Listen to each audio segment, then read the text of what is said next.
tenemos a un autor, Kirby, que cita a Nisbet, y nos dice que quien utiliza el término por primera vez de microestrategias para designar a las estrategias cognitivas y de aprendizaje, y a la vez también va a utilizar la terminología de macroestrategias para definir o denominar a las estrategias metacognitivas. Esa diferenciación va a ser este autor. Un elemento también importante en las estrategias de aprendizaje es la distinción fundamental entre cada uno y debe referirse al grado de flexibilidad e intencionalidad con que sean utilizadas cuando se requieren o demanden. En este último sentido, cualquier entrenamiento en estrategias es incompleto si se les concibe como simples técnicas a aplicar como recetas de aprendizaje, aunque no parezca adaptarse ni en su planteamiento ni en su forma de enseñar.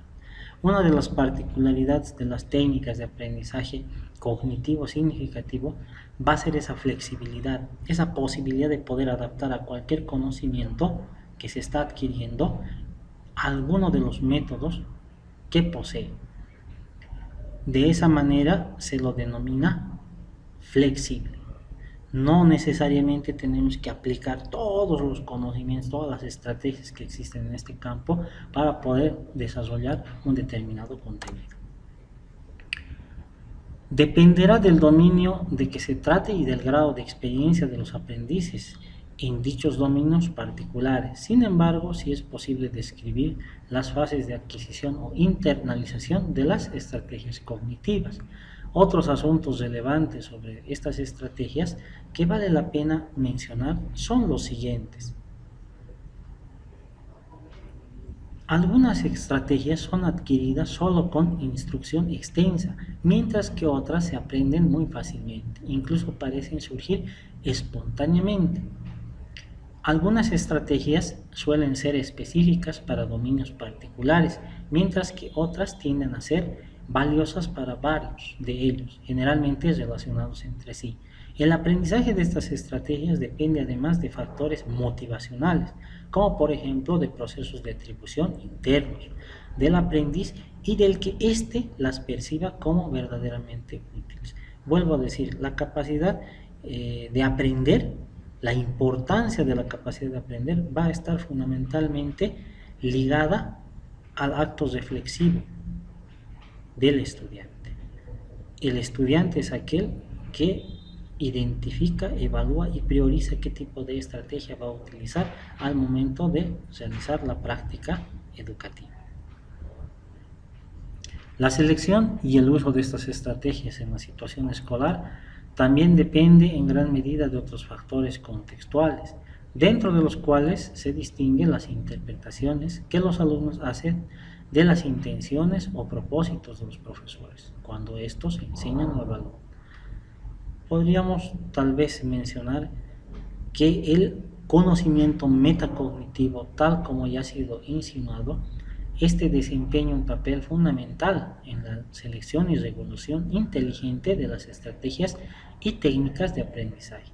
Cuando hablamos de ese conocimiento metacognitivo, estamos hablando de que el estudiante es quien decide, ¿no?, qué tipo de estrategia se va a utilizar, en qué momento, cómo, a través de un proceso analítico reflexivo, ¿no?, que priorice la utilización de ciertas estrategias. Como verán, queridos estudiantes, es un proceso hasta aquí bastante extenso relacionado a las estrategias de aprendizaje. Estos elementos como la motivación lo hemos visto en las anteriores clases y hemos visto también su importancia.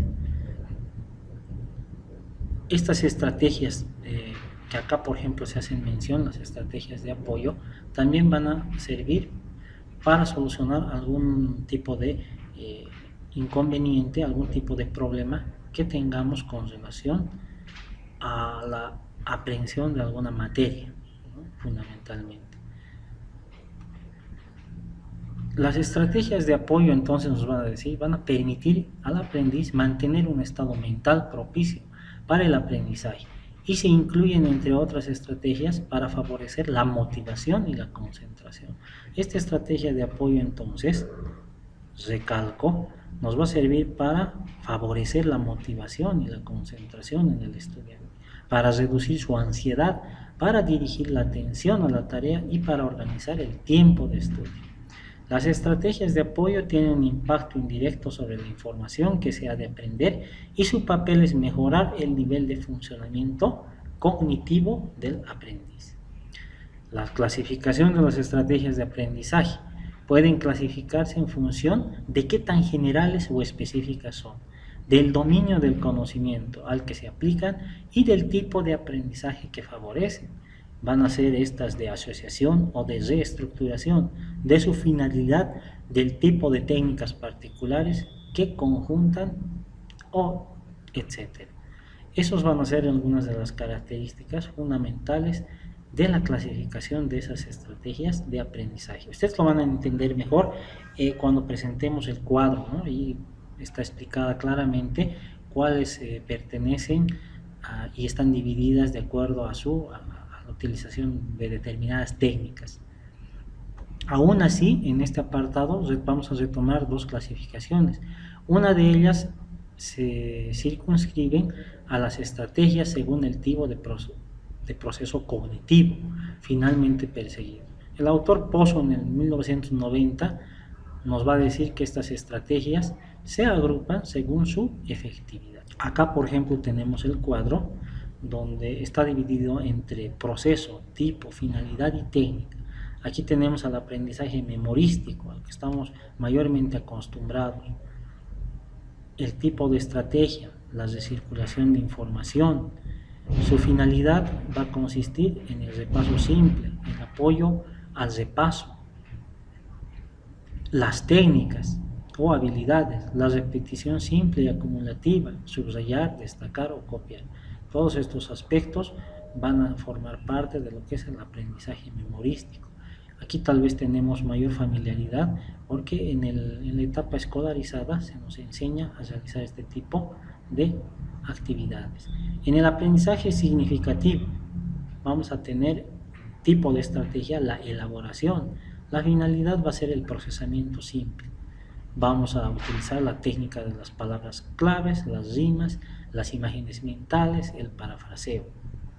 El procesamiento complejo, que también pertenece al aprendizaje significativo, consiste en la elaboración de inferencias, resumir, analogías, elaboración conceptual.